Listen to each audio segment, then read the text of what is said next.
Hello viewers, నేతి బొబ్బట్లు ఒక్కొక్కరు ఒక్కో విధంగా చేస్తారు. మరి నేను ఏ విధంగా చేస్తా అనేది ఒకసారి చూసేయండి. మరి నచ్చితే మీరు కూడా చేసుకోవచ్చు, అంత కమ్మగా ఉంటాయి. ఫస్ట్ అయితే ఒక కప్పు మైదా పిండిని తీసుకొని జల్లించి మిక్సింగ్ బౌల్లో వేసుకోవాలి. ఏ పిండి అయినా సరే ఈ విధంగా జల్లించి మనం చేసుకుంటే మలినాలు లేకుండా శుభ్రంగా ఉంటుంది. ఇందులోకి చిటికెడంత ఉప్పు వేసుకుంటే స్వీట్ రెసిపీ కాబట్టి కొంచెం టేస్ట్ ఎన్హాన్స్ అవుతుంది.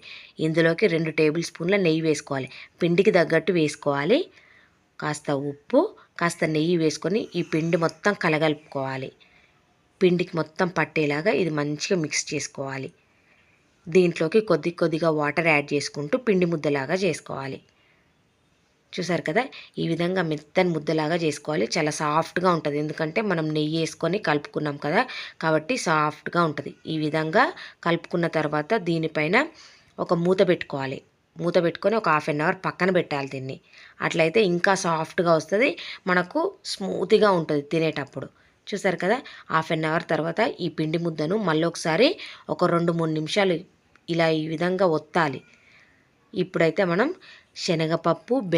శనగపప్పును పలుకుగా ఉడికించి ఇందులో బెల్లం వేసుకొని మంచిగా మిక్స్ చేసుకోవాలి.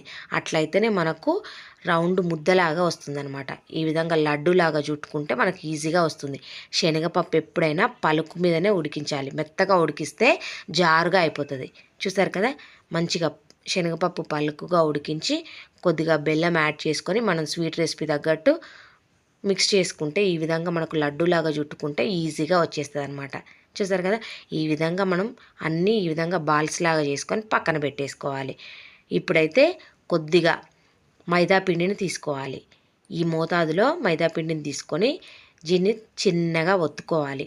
ఈ విధంగా ఒత్తిన తర్వాత ఇందులోకి మనం లడ్డులాగా చుట్టుకున్నాం కదా శనగపప్పు బెల్లం మిశ్రమం, ఇది ఇందులోకి పెట్టుకొని క్లోజ్ చేసుకోవాలి. మొత్తం ఈ విధంగా క్లోజ్ చేసుకొని పైన ఏమైనా ఎక్సెస్ పిండి మిగిలితే తీసేయాలన్నమాట. మొత్తం చుట్టేసుకుంటే మనకు మైదా పిండి కదా, ఈజీగా వచ్చేస్తుంది అనమాట. ఆ తర్వాత రౌండ్ బాల్లాగా చేసుకొని ఈ విధంగా మనం బొబ్బట్లాగా ఒత్తేసుకోవడమే. ఎంత పలచగా కావాలంటే అంత పలచగా ఒత్తేసుకోవచ్చు. చూసారు కదా, ఇప్పుడు దీన్ని స్టవ్ మీద పెనం పెట్టి మంచిగా వేయించుకోవాలి. అటు ఇటు దోరగా వేయించుకోవాలి నెయ్యి వేసుకుంటూ. చాలా కమ్మగా ఉంటుంది. చూసారు కదా, ఈ విధంగా నెయ్యి వేసుకుంటూ కమ్మగా వేయించుకోవాలి. మరి పలచగా ఉన్న బాగుండదు కాబట్టి కొద్దిగా ఈ విధంగా ఉంటే సరిపోతుంది. సో ఇప్పుడు దీన్ని మనం టర్న్ చేసుకొని మళ్ళీ కొద్దిగా నెయ్యి వేసుకొని మంచిగా వేయించుకోవాలి. చూసారు కదా, ఇలా అటు ఇటు తిప్పుతూ దోరగా వేయించుకోవాలి. సిమ్లో పెట్టి దోరగా వేయించుకుంటే మనకి ఈ విధంగా వస్తుంది. చాలా కమ్మగా ఉంటాయి అన్నమాట. అన్నింటినీ ఇదే విధంగా చేసుకోవాలి. చూసారు కదా ఎంత మంచిగా వచ్చినాయో, తినడానికి కూడా అంతే పర్ఫెక్ట్గా రుచిగా ఉందన్నమాట. నచ్చితే సబ్స్క్రైబ్ చేయండి, లైక్ చేయండి.